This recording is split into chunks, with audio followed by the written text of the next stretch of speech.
Open source software and donations are a great way to maintain and keep them updated, as it provides a financial incentive to keep them going. It can help pay for hosting costs, and it can help pay for the developers that actively contribute to it. And for some people, they may be able to just live off this, constantly updating this free software while giving it to everyone around the world. I think a very good example is Polyhaven. Now, this is not exactly open source software, but it is a library of free assets user for the public. It originally was called HDRI Haven, but it has expanded to now include not only HDRIs but textures and models for free for the public to use. And in fact, the public help contribute this, but not only that, you are able to support them on Patreon, as an example seen here. Not only that, for example, I could, if I wanted to support an individual, I can. I can, for example, this Boulder01, I'm able to remove ads and support this individual, and this helps to pay for the service and keep building on it.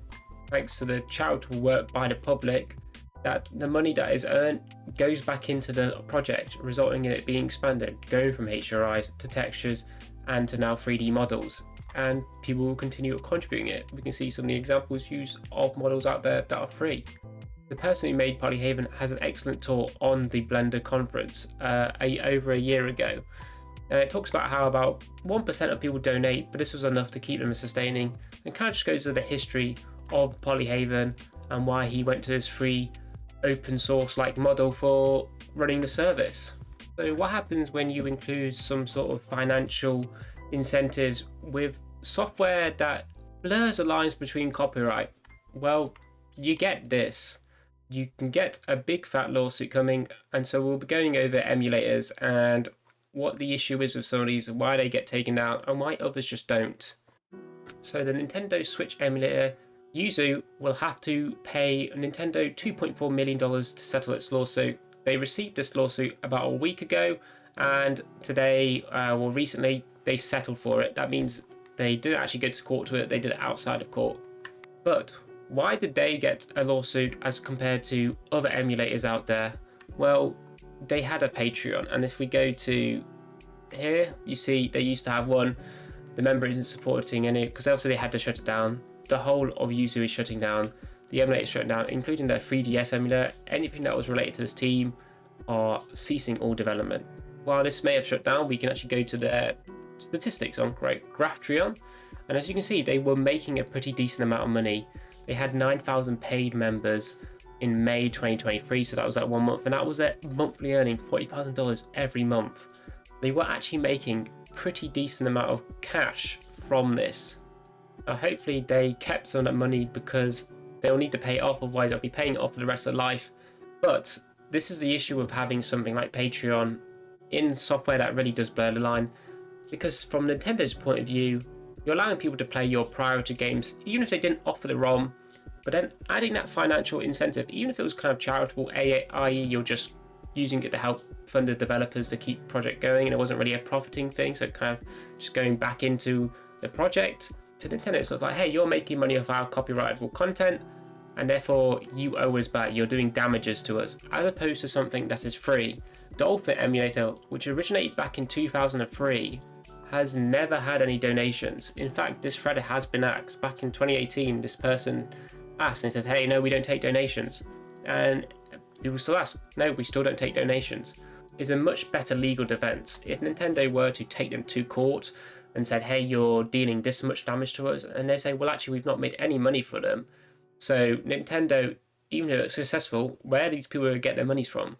Nowhere. It's not going to look as good in court, and maybe the court will ask for less just because they haven't been profiteering off their work, and it becomes this, a harder legal battle for Nintendo to do. If, let's say, they were to fight, I mean, it could settle out of court, but if they didn't, then which is perhaps a reason why Nintendo have never gone after these emulators.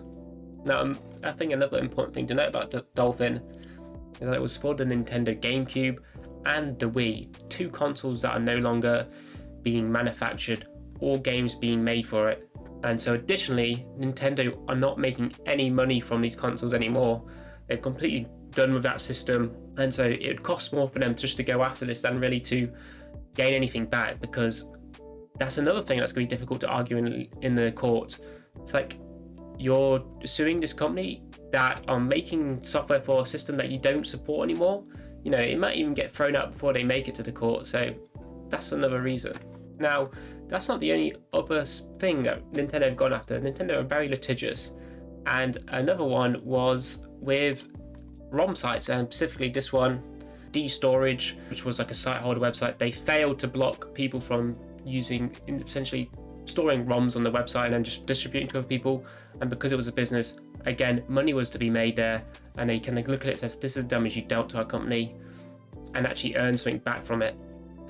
Another example is with RomUniverse, a very big one. This person essentially for the rest of his life is going to have to pay this off. It's quite a sad situation, but the reason he had it is because he had a premium subscription where you could get faster downloads. To Nintendo, it's like, hey, you're making money off the system, therefore you've dealt damages, you can now pay us that money you've earned. So you actually go to jail as well, which is crazy. Now, why do other ROM sites not get taken out? A really good one is Vim's Lair. Why? No donation. They're an old classic site, and also they're very discreet. It's not just for Nintendo games, it's just a vault. Here's a bunch of old software for games that are no longer being distributed, made, or updated. It doesn't advertise itself, it's very discreet. Because of that, again, hard to defend in court, because they're not making any money. They're just here preserving content. They're not providing you or developing, hey, look, come pirate these games. This is different compared to other ROM sites. Yuzu is also a far bigger threat to Nintendo than something like Dolphin or Project 64, because games were being leaked before they ever even made it to the Switch, resulting in people being able to pay them for no extra charge, for free completely. They pirated them, and so not only that, these things were capable of running at 4K 60 FPS. The Switch itself cannot, so it was an actual compelling reason to some people to actually just play it on their PC and emulate it, because the experience was better in perhaps their eyes.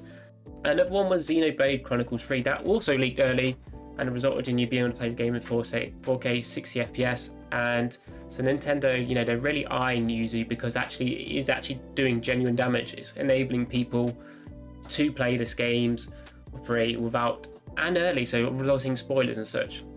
Some devs are being quick to action, so this Nintendo DS emulator, less of the talk, the DS is obviously no longer in circulation.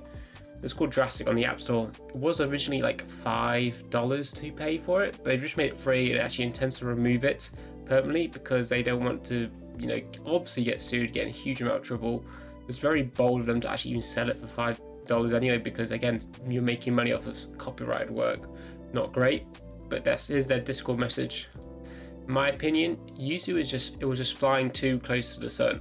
It was an emulator of a system that was still in circulation. They were still making it, they're still selling games for it, and they're still making games for it. They were making money off of it. It's not, even if it was just a charitable thing, as in it went back into the system, it wasn't there for profit, it's still to a copyright holder looks at them and says, hey, you're making money off our copyrighted work. And that looks good for court for them. Emulation shouldn't be a tool to just pirate games. You can get these games for free. They're a way of playing older games without needing a console. They aren't going to manufacture these consoles forever, and emulators make for a good middle ground, really, a way to play them as they were intended, but on modern systems. Games like on the Switch, the N64 are actually using emulators within them. They're just running an emulator rather than obviously porting it to a whole new console, which is the benefit of it. But when it comes to the Yuzu emulator, again, system that's already still being used, and there's no Switch 2 yet, so they're still manufacturing games, and so emulating that, it's not as ethical. And so as something like that, I would play the game on the Switch. That's the way it's intended to be played at the moment. How does it affect future emulators and current ROMs? Well, because this was settled out of court, this doesn't really set exactly a precedent for future emulators, because it's not a way to look back to like, hey, this project or emulator, they lost in court. Well, they didn't, because they were set it out of court. So there's not really a way to say that, the judges are going to favour one instance, because in this case sort of didn't happen. But need to be careful in the way these projects be monetized, if at all. Ideally not at all as well.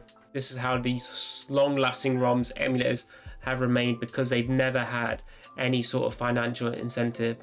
And if there was a financial incentive, you should at least make it completely unrelated to whatever the project is. It be a job that helps pay for it. You're doing perhaps YouTube content on the side that doesn't relate to it, and you just happen to use your funds to help maintain the server space, etc. And so, what's your opinion on emulators and ROM sites? Do you think they should exist? Do you think they should be earning money from doing all this work on potentially copyrightable content? Or do you think that they should be remained completely away from money and that they should just be there for preservation? Anyway, thanks for watching, and do comment down below, and I'll see you in the next video.